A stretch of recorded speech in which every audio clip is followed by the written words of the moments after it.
வரமாட்டாங்க, காசு கொடுத்து தான் கூட்டிட்டு வரணும். பிரியாணி அப்புறம் குவார்டர் கிட்டலாம் வாங்கி கொடுத்து தான் கூட்டிட்டு வர வேண்டியது இருக்கு. வந்த பிறகு என்ன செய்யறாங்க, அங்க வாழை மரம் இருந்ததுன்னா அந்த கொலையை அறுத்துட்டு போயிடுறாங்க. பிரியாணி அண்டாவெல்லாம் தூக்கிட்டு போகல, உப்பெல்லாம் அள்ளிட்டு போகல, அங்க இந்த பருப்பெல்லாம் எடுத்துட்டு போகல. இவ்வளவு இப்படி கேவலமான வேலையெல்லாம் தானே. அதாவது திராவிடியா வளர்ப்பிற்கும் RSS வளர்ப்பிற்கும் உள்ள வித்தியாசம் இவ்வளவுதான். கருணாநிதியை கடவுள்னு ஒருத்தன் சொல்றாங்கன்னா எவ்வளவு அடிமுட்டாளா இருப்பான். அந்த பள்ளி கல்வித்துறை அமைச்சர்னு சொல்லி உட்கார்ந்துருக்கீங்க. உங்க பையனையும் முதல் அரசாங்க பள்ளிக்கூடத்துல சேர்க்கல. கிளாஸ் ரூம்ல மேல சிலுவை போட்டு வச்சிருக்காங்களா இல்லையா? கிறிஸ்தவங்க போட்ட பிச்சை தான் திமுக ஆட்சின்னு சொன்னாலும் நாங்க அதை ஏத்துக்குவோம். எங்களுக்கு தொடச்சிட்டு போயிடும். எங்களுக்கு வெக்கம், மானம், சூடு, சோறான எதுவுமே கிடையாது. அதனாலதான் திருமாவளவன் வந்து நான் வியர்வையை தான் தொடச்சேன். எந்த நம்பிக்கையில போடுவாங்க? ஏதாவது ஒரு நல்லது செய்திருக்காங்க. அமைச்சருக்கே லாய்க்கு இல்லாதவன் என்கிட்ட கேட்டீங்கன்னு அப்படிதான் சொல்ல முடியும் இந்த ஆட்கள் எல்லாம்.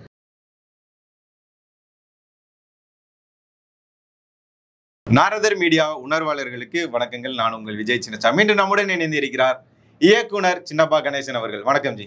வணக்கம் வணக்கம் வணக்கம் விஜய். வணக்கம். படத்தை பற்றி போன வீடியோவில் நேர்காணலில் அதிகமான தகவல் சொல்லியிருந்தீங்க. அதற்கு நிதியை பற்றி நம்ம பேசியிருந்தோம். அது எந்த நிலையில் இப்போ இருக்கு? அதாவது கிட்டத்தட்ட அது போதுமான அளவை நெருங்கி வந்துட்டு இருக்கு. இன்னும் கொஞ்சம் தேவைப்படுது. கரெக்டாக உண்மையை சொல்லணும், இன்னும் கொஞ்சம் நிதி தேவைப்படுது. எனக்கு ஒரு பெரிய ஆச்சரியம் என்ன தெரியுமா? பொதுவாக சினிமாவுக்கு அப்படின்னு சொன்னால் யாருமே வந்து அதில் நிதி இப்போ முதலீடெல்லாம் பண்ணதுக்கு தயாராக இல்லை.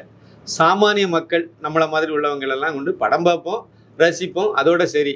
ஆனால் படம் எடுக்க போகிறேன், அதுக்கு 1 லட்ச ரூபாய், 2 லட்ச ரூபாய், 5 லட்ச ரூபாய் கொடுங்க அப்படின்னு சொன்னால் யாருமே இன்றைக்கு வந்து அதை கொடுக்கக்கூடிய அளவில் பெரும்பாலும் அதுவும் தேசியவாதிகள் வந்து அதிலெல்லாம் எதுவுமே கிடையாது. அதையே மீறி என் மேலே உள்ள நம்பிக்கை, இவன் பொய் சொல்ல மாட்டான், ஏமாற்ற மாட்டான், கரெக்டாக சொன்னதை தான் செய்வாங்கிற ஒரு பெரிய நம்பிக்கையை நான் நாரதர் மீடியா மற்ற சேனல்கள் மூலமாக சம்பாதிச்சிருக்கேன் பாருங்கள். அது உண்மையிலே என்ன புல்லரிக்க வச்சுது. ஒரே ஒரு இன்சிடென்ட் மட்டும் சொல்கிறேன், பெரிய அளவில் இல்லை. 2 நாளைக்கு முன்னாடி முரளிராம் ஐயாவும் நானும் வந்து மேடவாக்கத்துலேருந்து வர சொல்லியிருந்தாங்க. நாங்கள் ஒருத்தர் லோகநாதன் அவங்க பேர் வர சொல்லியிருந்தாங்க. நாங்கள் போனோம். நான் என்ன நினச்சிருந்தேன், கொஞ்சம் வயசானவங்களாக இருக்க வாய்ப்பு, அப்படி வயசானவங்களாக தான் இருக்கணும் அப்படின்னு நினச்சிட்டு சரி வர சொல்கிறாங்க. அவர் இல்லைன்னா நான் அங்கே வரேன் அப்படின்னாங்க. இல்லை ஐயா நாங்களே அங்கே வரேன்னு சொல்லிட்டு 2 பேரும் போனோடனே ஒரு கோயில், ஒரு அம்மன் கோயில் ஒரு சொன்ன அடையாளத்தில் கரெக்டாக போய் நின்றுட்டோம்.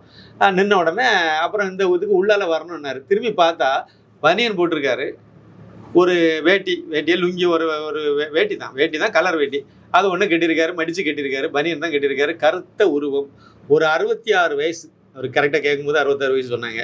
அதனால உடனே எங்களை கூட்டிகிட்டு போனார். அப்படியே முன்னாடி போகிறாரு, காரு பின்னாடி நாங்கள் ரிவர்ஸில் எடுத்து திரும்ப முன்னாடி அவர் முன்னாடி கடந்து போகிறாரு.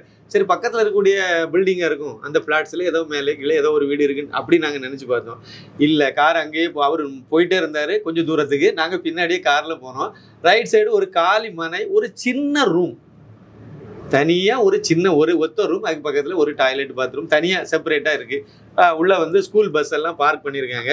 அதுக்கு அந்த ரூமுக்கு இவர் போனார். நாங்கள் பின்னாடி கொண்டு விட்டுட்டு நாங்கள் போனோம். அந்த செருப்பு இருக்குது பார்த்தீங்களா, அதில் இது வச்சு கெட்டி வச்சுருக்காரு.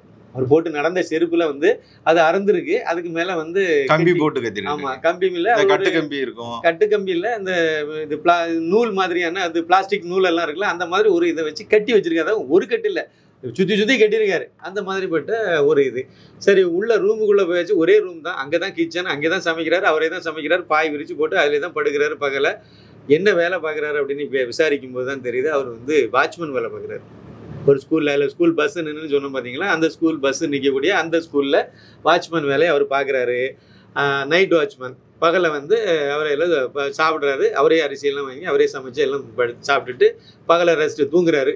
வெயில் அனல் அப்படியே உள்ளே வருது, வெக்க அப்படியே உள்ளே வருது. ஆனால் அதுக்குள்ளே தான் அவர் தூங்குறாரு. ஆனால் அவர் சொல்கிறாரு, இந்த மாதிரி அனல் ரொம்ப அதிகமாக வரும், அதனால் இந்த கதவையை சாத்திட்டு தூங்கிடுவேன், அப்போ கொஞ்சம் அனல் கம்மியாக இருக்கும்னு சொல்கிறாரு. இந்த சூழ்நிலையில் இருந்துட்டு ஒரு 30,000 ரூபா பணமாக தான், ஒன்று செக்குக்கு அதெல்லாம் கிடையாது, பணமாக 30,000 ரூபா அவர் இதுக்குன்னு அந்த, அதாவது நான் எடுக்க போகிற படம்னு நம்ம சொன்ன அந்த படத்துக்காக என்னுடைய பங்களிப்பு. அவரெல்லாம் கண்டிப்பாக தியேட்டருக்கு போய் ரொம்ப வருஷம் இருக்கும், உண்மையை சொல்ல போனால் கண்டிப்பாக இருக்கும், ரொம்ப வருஷம் இருக்கும். நேட்டிவ் வந்து ஒரு காஞ்சிபுரம், பேர் லோகநாதன். கண்ணீர் வந்துட்டு அதை கொடுக்கும்போது உண்மையிலே வந்து இவர் என்ன சொன்னார்னா, நம்ம முரளிராம் என்ன சொன்னார்னா, அதாவது நாங்கள் வந்து பல இடத்துல வந்து லட்சக்கணக்கிலலாம் ரூபா கொடுத்துருக்காங்க, போய் வாங்கிட்டுலாம் வந்திருக்கோம், பாண்டிச்சேரி போயிருக்கோம், அங்கெல்லாம் வாங்கியிருக்கோம், நல்லா சந்தோஷப்பட்டோம், இந்த மாதிரி தராங்க. எல்லாருமே இதே மைண்ட் செட்டில் தான் இருக்காங்க, ஏதோ ஒரு நல்லது செய்யணும் அப்படிங்கிற நோக்கம் அப்படின்னு சொல்லிட்டு எல்லாரும் கொடுத்தாங்க. ஆனால் உண்மையிலே அதெல்லாம் சாப்பிட்ற மாதிரி ரூபாய் அமௌண்ட்டுனால இல்லை. இந்த 16,000 ரூபா சம்பளம் இருக்குது மாதம். தன்னோட தேவைக்கு கூட செலவு பண்ணிக்காம அந்த ஒரு பணத்தை சேமிச்சு வச்சதை, கண்டிப்பா ஒரு சேமிப்புன்றது ஆடம்பரத்துக்காக இல்லை, அவரோட அத்தியாவசிய தேவை கூட செஞ்சுக்காம அவர் உங்களுக்கு அதாவது கொடுத்தாரு. காஞ்சிபுரத்துல மனைவி பிள்ளைங்க பையன் எல்லாருமே இருக்காங்கன்னா அவங்களுக்கும் தேவையான ரூபாயெல்லாம் இவர் தான் கொடுத்துட்டு இருக்காரு. 16,000 ரூபாய் சம்பளம். இந்த சம்பளத்துல அவர் வந்து அதுல இருந்து ஒரு பகுதியை ஏதோ பண்ணி அவர் எடுத்து வச்சுட்டு அந்த ரூபாயை அப்படியே கொடுக்கும்போது நமக்கு அது காலில் விழுந்து ஆசீர்வாதம் வாங்கணும். அவ்வளோதான் எங்களால் முடிஞ்சது. அதில் இன்னும் ரொம்ப அது நம்மளை ரொம்ப மெய் மறக்க வச்சது விஷயம். அது போக நான் ஏற்கனவே சொன்ன மாதிரி அமெரிக்காவிலேருந்து நான் சொன்னேன், அவங்க பார்ட் பேமெண்ட்டை அனுப்பிட்டாங்க. பெங்களூர்லேருந்து ஒரு அம்மா, அவங்க பேசிட்டு இருந்தாங்க, அகிலா ராமச்சந்திரன் அந்த அம்மா பேர். அவங்க ஒரு சிறந்த தேசியவாதி, ரொம்ப ரொம்ப ரொம்ப நல்லவங்க. கேட்க போனால் என்னை பொறுத்த வரைக்கும் அதை அப்படி தான் சொல்ல முடியும். நேரில் சந்திச்சிருக்கேன் அந்த அம்மாவை முன்னாடியே. அப்போ அவங்க வந்து என்ன பண்ணாங்கன்னா, இந்த எப்போ எல்லாம் ரெடி ஆகிட்டீங்களா சின்ன பசா அப்படின்னாங்க. இந்த மாதிரி பண்ணிகிட்டு இருக்கு மேடம் இதெல்லாம் சொன்ன உடனே அப்படியா சரி பேசிகிட்டு இருக்கும்போதே சொன்னாங்க, ஒரு டோக்கன் ஒரு அமௌண்ட் நான் உங்களுக்கு அனுப்பி விட்றேன், ஒரு சின்ன அமௌண்ட்டு தான் அனுப்பி விட்றேன், அப்புறம் நீங்கள் வந்து ஷூட்டிங் எப்போ போகிறீங்க எல்லாம் கேட்டாங்க. நான் அப்போ வந்து ஆகஸ்ட் மாதத்தில் ஒரு டேட்டை சொன்னேன், என்ன இன்னும் உறுதிப்படுத்தலை, அதை கன்ஃபார்ம் பண்ணிவிட்டு நான் அந்த டேட்டை உங்களுக்கு சொன்னால் சரியாக இருக்கும். இல்லை நாங்கள் போகிறோம் மேடம் அப்படிலாம் நான் சொன்னேன். சொன்ன உடனே அப்படியா அப்படின்னு சொன்னாங்க. என்ன பண்ணியிருந்தாங்க தெரியுங்களா, 2 லட்ச ரூபா டோக்கனாக நீங்கள் உங்களுக்கு ஒரு சின்ன அமௌண்ட்டை நான் உங்களுக்கு தரேன், இதை நீங்கள் வச்சுடுங்க, ஷூட்டிங் போகிறதுக்கு முன்னாடி நான் அது பிறகு மிச்சம் அமௌண்ட்டு தரேன், அது எவ்வளோங்கிறத நான் அப்புறம் சொல்கிறேன் அப்படின்னு சொல்லிட்டு ரொம்ப சாதாரணமாக சொன்னாங்க. நமக்கு அப்படியே அதனால் ஃபண்டு ஏறக்குறைய நம்ம வந்துட்டு இன்னும் வரக்கூடியதான் கண்டிப்பாக 10,000 ரூபாய் இருந்தாலும் சரி, 5,000 ரூபாய் இருந்தாலும் சரி, 20,000 இருந்தாலும் சரி, நிறைய பேர் 10,000 ரூபாயெல்லாம் அனுப்பியிருக்காங்க. அவங்களுக்கெல்லாம் கூட அக்ரிமெண்ட்டை ரெடி பண்ணிட்டு இருக்கோம். அவங்களுக்கு நான் அனுப்பி விடணும், இனிமேல் கையெழுத்துலாம் போட்டு அவங்களுக்கு அனுப்பணும். மற்றவங்களுக்கு எல்லாத்துக்கும் நாங்கள் அக்ரிமெண்ட், ஏன்னா அந்த லட்சக்கணக்கில் கொடுத்தவங்களுக்கு இதெல்லாம் முடிவு பண்ணி அவங்களுக்கெல்லாம் ரெடி பண்ணல, கொஞ்சம் தாமதமாகி போச்சு. கண்டிப்பாக சீக்கிரம் இவங்களுக்கு நம்ம அக்ரிமெண்ட்லாம் அனுப்பி கொடுத்துருவோம். கொஞ்சம் எண்ணிக்கை நிறைய இருக்குது. அது போக இன்னும் முடிஞ்சவங்க கண்டிப்பாக பண்ணுங்கள். இதில் கொஞ்சம் எல்லாரும் சேர்ந்து தான் இந்த தேரை இழுக்கணுங்கிறது தான் உண்மை. மற்ற செட்டப் எல்லாம் ரெடி பண்ணிட்டோம். இந்த யார் நடிக்க போகிறாங்க, என்ன இதெல்லாம் பண்ண போகிறோம். அப்படி அதாவது ஷூட்டிங் டே வந்து இன்னைக்கு நம்ம பேசிகிட்டு இருக்க நிலவரப்படி ஆகஸ்ட் மாதத்தில் ஒரு டேட்டை முடிவு பண்ணி வச்சுருக்கோம். அது இன்னும் உறுதிப்படுத்தின பிறகு அடுத்த சந்திப்பில் நம்ம இதை சொல்லலாம். அதனால் இதுக்கு வந்து எல்லாரும் அதாவது ஒரே காரணம், ஒரு தேசியவாதி உண்மையை பேசுவான், பொய் சொல்ல மாட்டான், ஏமாற்ற மாட்டான், நிச்சயமாக நல்லது தான் செய்வான் அப்படிங்கிற ஒரு நம்பிக்கையை என் மேலே வச்சுருக்காங்க. அவங்களுக்கு வந்து சிறந்தாழ்ந்த நன்றியை நான் தெரிவிச்சுக்கிறேன் இந்த நேரத்தில். ஏன்னா உலகம் அப்படி தானே இருக்குது. சினிமா துறை மட்டும் இல்லை, எந்த துறையாக இருந்தாலும் நம்பிக்கைங்கிறது கிலோ என்ன விலை அப்படிங்கிற மாதிரியான ஒரு சூழ்நிலையில் இந்த அளவுக்கு நம்பிக்கை வச்சு நமக்காக இதெல்லாம் செய்கிறாங்க, நம்ம மேலே நம்பிக்கை வச்சு தேசத்துக்காக இதை மாதிரி செய்கிறாங்க. சினிமா துறையிலையும் சில விஷயங்களை நம்ம பண்ண போகிறோங்கிறத நம்ம சொல்கிறத அவங்க கேட்டுட்டு அவங்க செய்கிறாங்க, அதுக்கு ஒத்துழைப்பு கொடுக்குறாங்கன்னு சொல்லும்போது ரொம்ப சந்தோஷம். முடிஞ்சவங்க கண்டிப்பாக நீங்கள் பண்ணுங்கள். அது 5,000, 10,000, 1 லட்சமோ, 2 லட்சமோ, 5 லட்சமோ, உங்களுக்கு என்ன முடியுதோ, இல்லை அதை விட பெரிய தொகையாக இருந்தால் கூட கண்டிப்பாக பண்ணலாம். இது ஏன்னா இது வந்து ஒரு ப்ராஜெக்ட், இது முடிவு பண்ணுறது ஒரு ப்ராஜெக்ட் தான் நம்ம எடுக்க போகிறோம். அதுதான் அதை நோக்கி நெருங்கி போகிறோம். எக்ஸஸாக பணம் வந்துன்னா அடுத்த ப்ராஜெக்டில் பயன்படுத்த போகிறோம், அவ்வளோதான்.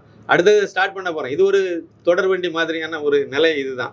அதனால் வந்து கண்டிப்பாக நீங்கள் வந்து பண்ணணும். ஒரு படத்தில் நம்ம சாதிச்சிட்டோம் அப்படின்னா அடுத்தது தானாகவே எல்லாரும் வருவாங்க, பண்ணுவாங்கிறது பொதுவான விதி தான். ஆனால் அதுவே சாதிக்க முன்னாடியே நமக்கு வந்து இதெல்லாம் பண்ணுறாங்க அப்படின்னா அது ஒரு பெரிய வரவேற்கிறது இருக்குது. இதுக்கு நாரத மீடியா, அப்புறம் சாமானியன் குரல், இன்னும் மற்ற சேனல்களுக்கு தான் நன்றி சொல்லணும் நம்ம இந்த நேரத்தில். அதனால் ரொம்ப சந்தோஷமாக இருக்குது. சீக்கிரம் நீங்கள் உங்களுக்கு வந்து அரிதாரம் பூசி விடலாம். இப்போ உங்களுக்கு உதவி பண்ணணும்னு நினைக்கிறோம் அப்படின்னா உங்களை எப்படி தொடர்பு கொண்டு எந்த மாதிரி உதவி பண்ணலாம்? என்னுடைய நம்பர் நான் தரேன், எல்லாம் சொல்லுங்கள். ஆனால் இது வந்து ஜிபே நம்பர், என்னுடைய பர்சனல் ஜிபே நம்பர். இது காவியன் கலைக்கூடம்ங்கிறது நிறுவனத்தின் பெயர். அதனால் அதோட அக்கௌண்ட் டீட்டெயில்ஸோ இல்லைன்னா அதனுடைய ஜிபே நம்பரோ நான் உங்களுக்கு தந்துடுவேன். இப்போ நீங்கள் என்ன தொடர்பு கொண்டு இதை பேசுங்க, என்ன மாதிரி பண்ண போகிறோம், என்ன செய்யணும், ஏன்னா நான் தான் அக்ரிமெண்ட்லாம் ரெடி பண்ணணும். அதனால் வந்து என்ன தொடர்பு கொள்ளுங்க, என் நம்பரை நான் கொடுக்குறேன்.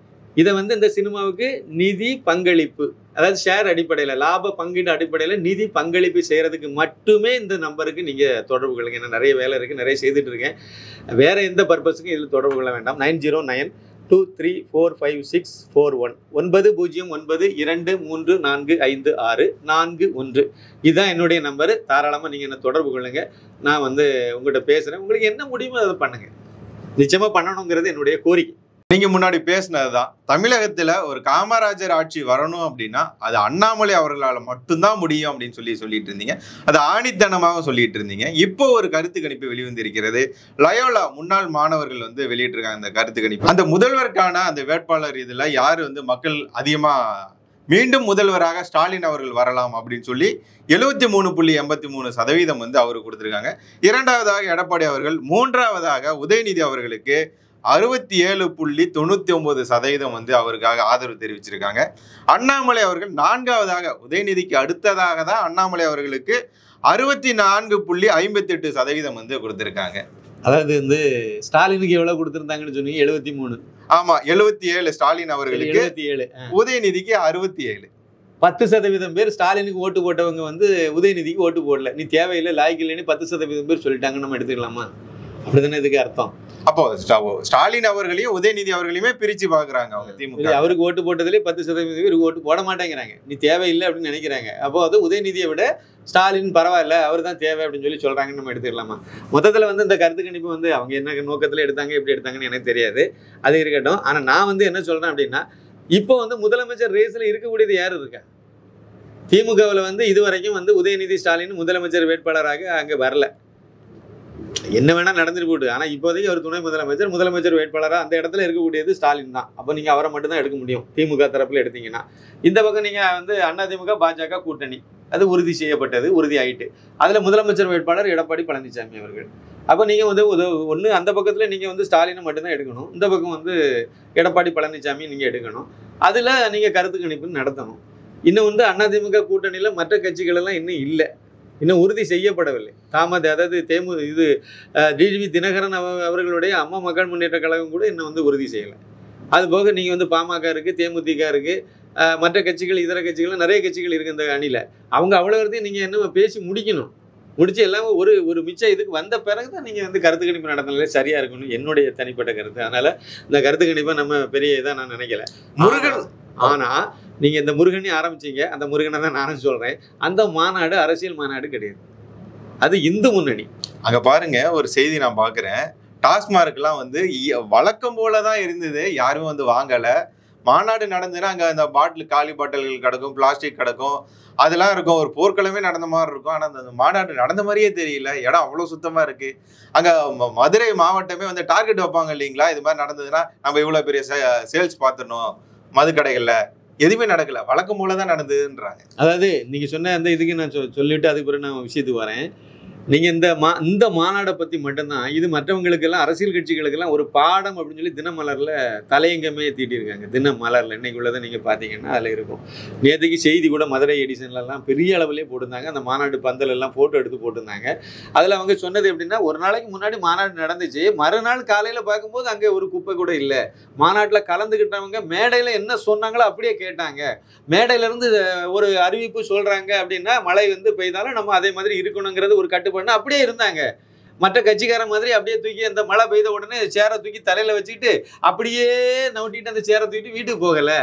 அப்படியெல்லாம் வந்து ஒரு மூத்த பத்திரிகையாளர் சொன்னதாகவும் ஒரு செய்தியை வந்து அந்த இதெல்லாம் உண்மை. அதே மாதிரி இவங்க வந்து எப்படி மேடையிலேருந்து ஒரு அனௌன்ஸ்மெண்ட் சொல்றாங்க, நீங்க வந்து அவங்கவங்க இருந்த இடத்துல உள்ள சேரை நீங்களே அடுக்கி வச்சுட்டு போயிருங்க. அப்படியே அடுக்கி வச்சுட்டாங்க. அந்தந்த இடத்துல உள்ள குப்பைகளை நீங்க தண்ணி பாட்டில் இதெல்லாம் எடுத்து நீங்க ஓரமா வச்சுட்டு போங்க. அப்படியே எடுத்து ஓரமா ஒரே இடத்துல வச்சுட்டு போயிட்டாங்க. அதுதான் இன்னைக்கு பேசுபடு பொருளா இருக்கு. வேற ஏதாவது ஒரு திமுக அரசியல் மேடை இருந்தா என்ன இருக்கும்? திமுக அரசியல் கூட்டம் நடக்கிறது, சுப்பிரமணிய சமீபத்தில் நடந்த கூட்டமா இருக்கட்டும், வரமாட்டாங்க, காசு கொடுத்து கூட்டிட்டு வரணும். பிரியாணி அப்புறம் கோட்டர் கிட்ட எல்லாம் வாங்கி கொடுத்தா கூட்டிட்டு வர வேண்டியது இருக்கு. வந்த பிறகு என்ன செய்யறாங்க, அங்க வாழை மரம் இருந்ததுன்னா அந்த கொலையை அறுத்துட்டு போயிடுறாங்க. அதானே? இல்ல மதுரையில தான் நடத்தினாங்க, மதுரையில திருச்சியில கூட நடத்தினாங்க. இல்ல என்ன நடந்துட்டு இருந்துச்சு, பிரியாணி அண்டாவெல்லாம் தூக்கிட்டு போல, உப்பெல்லாம் அள்ளிட்டு போகல, அங்கே இந்த பருப்பெல்லாம் எடுத்துகிட்டு போகல. இவ்வளோ இப்படி கேவலமான வேலையெல்லாம் தானே. அதுதான் திமுக வளர்ப்புக்கும் திராவிடியா வளர்ப்பிற்கும் RSS வளர்ப்பிற்கும் உள்ள வித்தியாசம் இவ்வளவுதான். RSS வளர்ப்பு அப்படி வரக்கூடியவங்க யாருமே வந்து நீங்கள் வந்து ஏதோ ஹோட்டலில் போய் சாப்பிட்டு அவங்கவங்க வீட்டில் இருந்து சாப்பாடு கொண்டு வந்தாங்க. அவங்கவங்க வீட்டில் இருந்து சாப்பாடு கொண்டு வந்தாங்க. இங்கே சாப்பாட்டில் சிறப்பு ஏற்பாடுலாம் பெருசாக ஒன்றும் பண்ணலை. அதை பற்றி அவங்க கவலைப்படலை. வேறு ஏற்பாடு பண்ணியிருந்தாங்க. அங்கங்கே ஒரு இடத்துல சாப்பாட்டுக்கெல்லாம் ஏற்பாடு பண்ணி அந்தந்த பகுதியில் வரக்கூடியவங்களுக்கு அவங்க பொட்டலமாலாம் கொடுத்தாங்க. அந்தந்த ஆழ்ந்த வேலை அந்த வந்த வழியில் உள்ள பெட்ரோல் பங்கில் உட்காந்து அவங்களா சாப்பிட்டாங்க. அந்த இதை குப்பையை எடுத்துகிட்டு இருந்து வேஸ்ட் எல்லாம் கொண்டு போய் குப்பையில் போட்டுட்டு அவங்க நீட்டாக க்ளீன் பண்ணிட்டு அவங்க பாட்டு போயிட்டே இருந்தாங்க. மாநாடு முடிஞ்சுது, கிளம்பி போயிட்டே இருந்தாங்க. மாநாடு மூலம் வெங்கடேசங்கிற இந்த தேச துரோகி என்ன வார்த்தை பேசிட்டு இருந்தது, MP சார் அவர் என்ன வார்த்தை பேசிட்டு இருந்துச்சு, இது அங்கே இருந்துட்டு இது கலவரத்தை தூண்டுறதுக்குன்னு சொல்லி பேசிட்டு இருந்தது. என்ன கலவரம் வந்துச்சு? மாநாட்டுக்கு உள்ளால போலீஸ்காரங்களே கிடையாது சார். எந்த மாநாட்டுக்கு வந்து போலீஸ்காரங்க இல்லாம இவ்வளவு கட்டுக்கோப்போட ஒரு மாநாடு, எந்த மாநாடு? RSS அணிவகுப்பு நடக்கும், RSS நிகழ்ச்சிகள் நடக்கும். இந்து முன்னணி அதுல இருந்து வந்தது, அதுல வளர்த்து உருவாக்கப்பட்டவங்க அதே கட்டுக்கோப்புல கரெக்டா செய்தாங்க. சரியான நேரத்துக்கு தொடங்கினாங்க, சரியான நேரத்துக்கு முடிச்சாங்க, நிறைவு செய்தாங்க. எல்லாமே திட்டமிட்டபடி இருந்துச்சு. அங்க ரெக்கார்ட் டான்ஸ் இல்ல, ஆபாச நடனம் இல்ல, ஆனா மக்கள் எல்லாம் அமைதியா இருந்தாங்க. நிகழ்ச்சி தொடங்குறதுல இருந்து கடைசி வரைக்கும் பார்த்துட்டு இருந்தாங்க. இப்போ நான் சொல்லக்கூடிய ஒரு முக்கியமான பாயிண்ட், அந்த மாநாட்டில் கூட அண்ணாமலைக்கு என்ன வரவேற்பு இருந்துச்சு? நீங்கள் கருத்து கணிப்பெல்லாம் நடத்துறீங்க, ஆனால் அங்கே என்ன நடந்துட்டு இருந்துச்சு? அவருக்கு பேரை சொன்ன உடனே துண்டை எடுத்து சுற்றலை, எல்லாரும் ஆரவாரம் பண்ணலை. அதில் இருக்கையெல்லாம் வந்து இந்துக்காரன்னு வேணால் எடுத்துடுங்க, அதில் மற்ற மதத்தில் உள்ளவங்களும் ஒன்று ரெண்டு நிறைய பேர் அங்கங்கே 1 பேர் வந்திருக்காங்க தான், இல்லைன்னு நம்ம முழுமுழுங்க சொல்ல முடியாது, பக்தர்கள் வந்திருக்காங்க வச்சுக்கிடுவோம். ஆனாலும் அண்ணாமலைக்கு மேலே ஒரு ஈர்ப்பு இருக்கிறதுன்னு அந்த இடத்துல கூட இருந்துச்சு. இது அரசியல் மாநாடு கிடையாது, அரசியல் பேசலை, அதெல்லாம் சரிதான். ஆனால் அந்த மாநாட்டில் அந்த மாதிரி ஒரு இது இருந்துச்சு, அதை நம்ம மறுக்க முடியாதுல்ல. அப்போ அண்ணாமலை வந்து இன்னொன்று, மேடையில் நீங்கள் ஒரு புரோட்டோக்காலை நீங்கள் பார்த்துருப்பீங்க, பவன் கல்யாணம் இருக்கார், அதுக்கு அடுத்து அண்ணாமலை, அதுக்கு அடுத்து சன்னியாசி, அதுக்கு அடுத்து தான் நயினார் நாகேந்திரன் இருந்தார். பாஜகவினுடைய முன்னாள் மாநில தலைவர்கள் யாருமே மேடையில் இல்லை.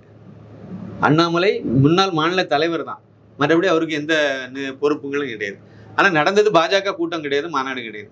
இது வந்து இந்து முன்னணியினுடைய ஒரு முருகன் மாநாடு, அவ்வளோதான். அதாவது முருக பக்தர்களுடைய மாநாடு, முருகன் மாநாடு. அப்போ அந்த மாநாட்டை ஆர்கனைஸ் பண்ணது இந்து முன்னணி தான். அப்போ அந்த இடத்துல மேடையில் நீங்கள் புரோட்டோக்கால் பண்ணதாலே அண்ணாமலை தான் முதல் இடத்துல இருக்காரு. மக்கள் மனசில் இருக்காரு சார், அதான் மேடையில் காணிச்சாங்க, அவ்வளோதான்.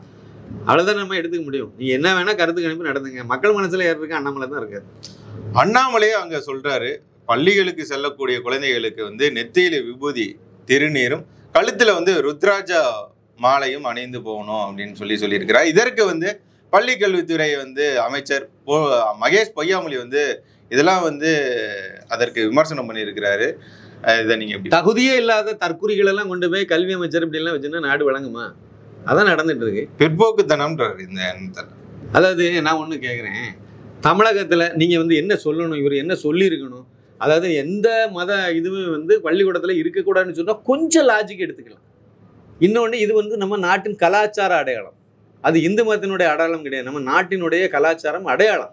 நடந்தது முருகன் மாநாடு. முருகன் வந்து அதாவது தமிழ் குலத்தினுடைய தலைவனே முருகன் தான், தமிழ் கடவுள் அப்படின்னாலே முருகன் தான். அவரு தமிழ் கடவுள் வந்து எங்களுக்கெல்லாம் கலைஞர் தான் அப்படின்ட்டு இப்படிதான் இருக்கும். இவங்களுக்கு இது மேலே இவங்களை பற்றி பேசுறது வேஸ்ட்டு. அதாவது கருணாநிதியை கடவுள்னு ஒருத்தன் சொல்கிறான்னா எவ்வளோ அடிமுட்டாளாக இருப்பான். அந்த ஆள் என்ன சொல்லிட்டு இருந்தார், கடவுள் அம்மா காட்டுமுறாண்டின்னு சொன்னால் ஈவேராவை பின்பற்றி வந்தவர். கடவுளை வந்து அதாவது கிண்டல் பண்ணிட்டு இருந்தாள். நெத்தியில் குங்குமம் வச்சுருந்ததுக்கு நெத்தியில் என்ன தின்றது, ரத்தம் வடிதான்னு கேட்டாள். இப்படியெல்லாம் சொல்லி கடவுளுக்கு அந்த ஒளி வட்டத்தை அதெல்லாம் இழிவுபடுத்தி பேசினாள். ராமர் எந்த பள்ளிக்கூடத்தில் படித்தார் அப்படின்னு சொல்லிட்டு கிண்டல் பண்ணாள் அவர். இப்படியெல்லாம் பண்ணவரை வந்து இன்னும் எல்லாத்துக்கும் மேலே நீங்கள் கடவுளே இல்லைன்னு சொல்லக்கூடிய கூட்டம். அப்புறம் அவரை மட்டும் கடவுளாகிட்டீங்க. நீங்கள் அங்கே கொண்டு போய் இந்த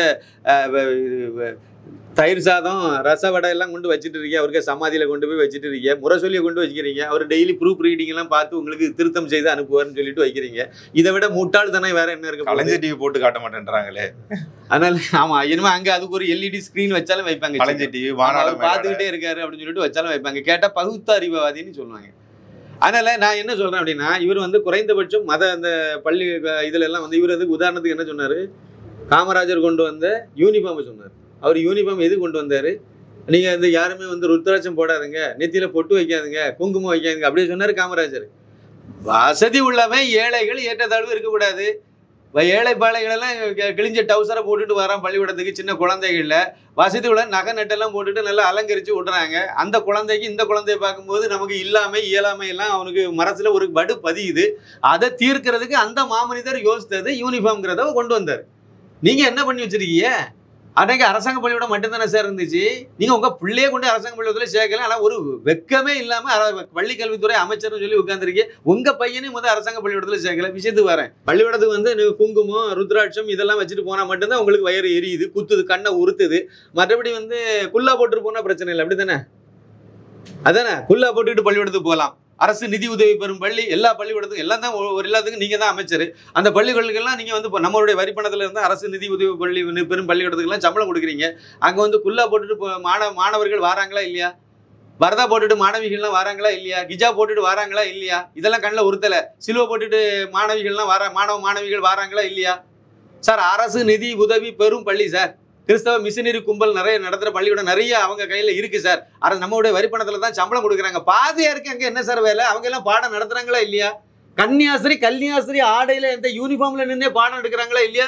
பெரிய செயின் போட்டு அதில் பெரிய சிலுவைன்னு தூக்கி போட்டுட்டு வராங்களா இல்லையா? வாங்க, வரலன்னா வேணாம், பள்ளிக்கூடத்தை காணி. இங்கே சென்னையிலேயே நிறைய பள்ளிக்கூடம் இருக்குது. கிளாஸ் ரூமில் மேலே சிலுவை போட்டு வச்சுருக்காங்களா இல்லையா? பைபிள் வசனங்கள் எல்லாம் எழுதி வச்சிருக்காங்களா இல்லையா? பள்ளிக்கூடம் காலேஜில் கிறிஸ்தவ மிஷனரி நடத்துற எல்லா பள்ளி கல்லூரி இதுல காம்பவுண்டு சோத்துலையும் எல்லாரும் பைபிள் வசனத்தை எழுதி வச்சிருக்காங்களா இல்லையா? இதெல்லாம் என்னது? இது சம்பளம் நம்ம வரி பணம். இப்படி கண் தெரியாதவன், அதாவது குடிகாரன் எல்லாம் கொண்டு போய் நீங்க கல்வி அமைச்சரை வச்சு இப்படி அமைச்சருக்கே லாய்க்கு இல்லாதவன் என்கிட்ட கேட்டீங்கன்னா அப்படிதான் சொல்ல முடியும். இந்த ஆட்கள் எல்லாம் குடிகாரன். இன்னைக்கு ஒரு குடிப்பழக்கம் எனக்கு இல்லைன்னு சொல்லுங்க. இவரை பள்ளி கல்வித்துறை அமைச்சர் தானே. ஏதோ ரசிகர் மன்ற தலைவராக இருந்தார், நடிச்சது 4 படம், ஓடினது 1 படம். அவருக்கு அதுக்கு ஒரு ரசிகர் மன்றம், அதில் உலக ரசிகர் மன்ற தலைவர் இவர். இந்த புண்ணாக்கு இது பாடம் நடத்துது. நீங்க ஒன்றும் இல்லை சார், வைத்தறிச்சல். இப்போ என்ன தெரியுமா, யதார்த்தமான ஒரு புள்ளி விவரம் சொல்கிறேன். அதிகபட்சமாக ஒரு 8% கிறிஸ்தவங்க தமிழ்நாட்டில் இருப்பாங்கன்னு சொல்கிறாங்க. ஒரு புள்ளி விவரம் சொல்கிறாங்க. ஒரு 6% முஸ்லீம்களே இருப்பாங்கன்னு சொல்கிறாங்க. இப்போ 8, 6, 14, 15 கூட வச்சுடுங்க, 20 வச்சுடுங்க சார். இந்த 20% ஆட்களுடைய ஓட்டுகள் எங்களுக்கு ஒரு பேங்க். அந்த ஓட்டு மொத்தமாக திமுகவுக்கு கிடைக்கிது. அதனால அவங்க ஓட்டு எங்களுக்கு வேணுங்கிறதுனால அவங்க கிறிஸ்தவங்க போட்ட பிச்சை தான் திமுக ஆட்சின்னு சொன்னாலும் நாங்கள் அதை ஏற்றுக்குவோம். எங்களுக்கு தொடச்சிட்டு போயிடும். எங்களுக்கு வெக்கம், மானம், சூடு, சோரணம் எதுவுமே கிடையாது. அப்படியே போயிருந்துட்டு நாங்கள் அடுத்து என்னமோ கிறிஸ்துமஸ் விழாவை கொண்டாடிடுவோம். அதே மாதிரி முஸ்லீம்களும் சொன்னாலும் நாங்கள் அதை ஏற்றுக்குவோம். அதில் எங்களுக்கு எந்த பிரச்சனையும் இல்லை. ஏன்னா நீங்கள் எதிரணியில் இருக்கக்கூடிய பாஜகவோ இல்லைன்னா பாஜக கூட்டணியோ அந்த 21 ஆரம்பிக்கணும். இவங்க 20 டெபாசிட்டாக இருக்குது, 21 இவங்க ஸ்டார்ட் பண்ணுவாங்க. நீங்கள் 1 ஆரம்பிக்கும் போது இவங்க 21 ஆரம்பிப்பாங்க ஓட்டு கவுண்டிங். ஏன்னா 20 உங்கள் டெபாசிட்டில் இருக்குது. அப்புறம் நீங்கள் 21 தான் ஆரம்பிக்கணும். அப்போ நீங்கள் 1லேருந்து ஆரம்பித்து நீங்கள் 21க்கு வரணும். இப்படி இருந்த சூழ்நிலையை மாற்றி அந்த பக்கம் ஒரு 30, 35 மாதிரி வந்துட்டு. இதுதான் பிரச்சனை. எது? இந்துக்களுடைய ஓட்டு வங்கி உருவாயிட்டு அது ஒரு 25%, 30% அளவுக்கு மேலே வந்துட்டு இப்போ நீங்கள் இங்கே 21லேருந்து நீங்கள் நம்பரை கூட்டும் போது அவங்க 31, 36லேருந்து அவங்க தொடங்க போகிறாங்க. நீங்கள் இங்கே 21லேருந்து ஸ்டார்ட் பண்ணும்போது தொடங்கும் போது திமுக அணியில் அதுக்கு எதிரணியாக இருக்கக்கூடிய பாஜக அணியில் 31 இல்லைன்னா 36லேருந்து அவங்க தொடங்குவாங்க. நீங்கள் இப்போ அவங்க 36க்கு மேலே நீங்கள் என்ன போகணும் அப்படின்னா நீங்கள் அதுவும் இந்துக்காரன் ஓட்டை தான் கொண்டு வரணும். அவன் தானே இருக்கான், அவன் போடுவானே. எவ்வளோ பேர் போடுவான்? போன தடவை திமுக ஓட்டு போட்டால் இந்துக்காரன் இந்த தடவை எவ்வளோ போடுவான், வரக்கூடிய காலங்களில் எவ்வளோ போடுவாங்கிறதே கேள்விக்குறியாகுது. அதனால தான் திருமாவளவன் நான் வியர்வையை தான் தொடச்சேன், நான் குங்குமத்தை விபூதி அடிக்கலை. இவர் யார் தெரியுமா, என்ன சொல்லிட்டு இழந்தார் தெரியுமா? இந்து கோவிலில் இருக்கக்கூடிய அந்த பொம்மை இதெல்லாம் ஆபாச பொம்மைகள் இருந்தால் அது இந்து கோவில், கூம்போடியில் இருந்தால் அது மசூதி, இப்படியெல்லாம் சொல்லிட்டு இருந்த ஆளு. சர்ச்சுக்கு ஒரு பெருமையோட அதை உயர்த்தி, மசூதியை உயர்த்தி பேசிட்டு இந்து கோயில் ஆபாச பொம்மைகள் இருந்தால் அது இந்து கோயில் சொன்ன ஆளு. பிறப்பால் all women are prostitute by birth இப்படி பேசுன டைலாக் பேசினாள். இவர் பரத்தைகள்னு சொன்னாள். இந்த பெண் அவங்க அம்மாவும் சேர்த்து, அவங்க அம்மா அக்கா எல்லாத்தையும், அக்கா மதம் மாதிரி போயிட்டு விட்டுருங்க, அம்மாக்கு எல்லாத்தையும் சேர்த்து, அவங்க சொந்தக்காரங்க எல்லாத்தையும் சேர்த்து தான் இருந்தாலும் சொன்னார். இந்துன்னு சொல்லக்கூடிய எத்தனை பேர் இருக்காங்களோ அவ்வளோத்தையும் சேர்த்தா சொன்னார். பிறப்பால் ஒவ்வொரு பெண்ணும் பரத்தைகள்னு சொன்னாள், விபச்சாரின்னு சொன்னாள். பரத்தைகள்னா அதானே அர்த்தம், ப்ராஸ்டிடியூட்னு சொன்னார். இப்படியெல்லாம் சொல்லிட்டு தெரிஞ்ச ஆளு இன்னைக்கு என்ன வழிக்கு வந்திருக்காரு? இன்னைக்கு நான் விபூதி அழிக்கலை. காரணம் என்னன்னு நினைக்கிறீங்க? அண்ணாமலைங்கிற ஒரு சிங்கம் மதுரை முருகன் மாநாட்டில் இந்த விஷயத்தை எடுத்து சொன்னார். அவ்வளோதான், ஒரே ஒரு போடு போட்டார், அவ்வளோதான். லைட்டாக டச் பண்ணிட்டு தான் போனார். திருமாவளவங்கிற பேரே சொல்லலை. அதுக்கப்புறம் ஒரு வீடியோ பார்க்குறேன், பேய் அடிச்சா விபூதி அடிப்பாங்கல்ல, அந்த மாதிரி விபூதி வச்சுட்டு அவங்க டீமோட எல்லாருமே விபூதி வச்சுட்டு இப்படி உட்காந்துறாங்க. குரு என்னமோ வரக்கூடிய தேர்தலுக்கு பாருங்க, நீங்க ஒண்ணு திருச்செந்தூருக்கு காவடி எடுத்துருவாங்க, நானே இந்து தான், நானே இந்து தான், நானே இந்து தான். அப்புறம் பழனிக்கு பால் காவடி எடுத்துருவாங்க, நானே இந்து தான், மொட்டை போடுங்கப்பா எனக்கு, நானே இந்துக்காரன் தான் சொல்லி தலையை கொண்டு கொடுக்க போறாங்க. ஒரே காரணம், இந்து ஒற்றுமை கொஞ்சம் தான் உருவாயிருக்கு. நான் சொன்ன அளவுக்கு 35% உருவாயிருக்கான்னு எனக்கு தெரியல. ஆனா 20க்கு மேல போயிருக்குங்கிறது நம்புறாங்க, அவங்க நம்புறாங்க. அந்த பயம், அந்த உதறல், ஏன்னா இதுக்கு மேல ரொம்ப சிக்கலாயிரும். அது வேற இவங்க நல்லாட்சியா நடத்திட்டு இருக்காங்க. இங்க துணை முதலமைச்சர் என்ன வேலை பார்த்துட்டு கிடக்காரு? ஏன் அவரை காண மாட்டாங்க? திடீர்னு அவருக்கு உடம்பு சரியில்லாமலாம் போய் எதனால? மக்களுக்காக தீவிரமா பொருட்களால அந்த அளவுக்கு நாசமாயி ஈரல் கெட்டு போச்சுங்கிறது உண்மை. தமிழகத்தினுடைய ஈரலும் கெட்டு போச்சு, தமிழகத்தினுடைய இளைஞர்களும் நாசமா போயிட்டு இருக்காங்க. அந்த குடும்பத்துக்கும் இந்த வியாதி இருக்கு. ஏற்கனவே இவருக்கு அண்ணன் மூக்க அழகிரிக்க பையன் என்ன நிலைமையில இருக்காரு? எதனால இருக்காரு? அவரு போதைப் பொருள். உதயநிதி இதுக்கு முன்னாடி போதைப் பொருளை பயன்படுத்தல, இந்த விசாரணை நடத்துறாருல ஸ்ரீகாந்த் அங்க இங்கன்னு, அப்படி உதயநிதியும் ஒருக்கா டெஸ்ட் பண்ணுங்களா, நீங்க முடிஞ்சுன்னா டெஸ்ட் பண்ண சொல்லுங்க. அந்த அளவுக்கு சீரழிஞ்சு போய் நாசமா போயிட்டு இருக்கு. எப்படி மக்கள் ஓட்டு போடுவாங்க? எந்த நம்பிக்கையில போடுவாங்க? ஏதாவது ஒரு நல்லது செய்திருக்காங்க, நாங்க இந்த இதெல்லாம் நல்லது செய்யிட்டோம், எங்களுக்கு இலவச பேருந்து கொடுத்துருக்காங்க, மகளிருக்கு 1000 காசு கொடுத்துருக்காங்க. இவங்க அப்ப வீட்டு பணத்துல கொடுத்தாங்களோ? இவர் தானே சார் சொன்னார், உங்கள் அப்பா வீட்டு பணமானு கேட்டால நான் கேட்குறேன், உங்கள் அப்பா வீட்டு பணத்தை கொடுத்தீங்க, நம்ம வரி பணத்தை எடுத்து கொடுத்துட்டு அப்புறம் அதுக்கு தானே உட்கார வச்சுருக்கோங்களேன். நாங்கள் திருவாரூர் தேரை நாங்கள் தானே எடுத்தோம், எங்கள் தாத்தா தான் நாங்கள் அதை ஓட வச்சாரு. யார் உங்களை ஓட சொன்னா? கோயிலை விட்டு வெளியே போங்கய்யா, உங்களுக்கு அதுக்கு என்ன செய்யும்? உங்களுக்கு கடவுள் நம்பிக்கை கிடையாது, நீங்கள் ஏன் ஓட வச்சுட்டு கிடக்குறீங்க? அதெல்லாம் இந்துக்காரன் பார்த்துக்குவான். கோவிலை அரசாங்கத்தை கையில் எடுத்து வச்சுக்கிட்டு அரசாங்க கட்டுப்பாட்டில் வச்சுக்கிட்டு நீங்கள் தான் செய்யணும். அதுக்கு தானே எடுத்து வச்சிருக்கீங்க.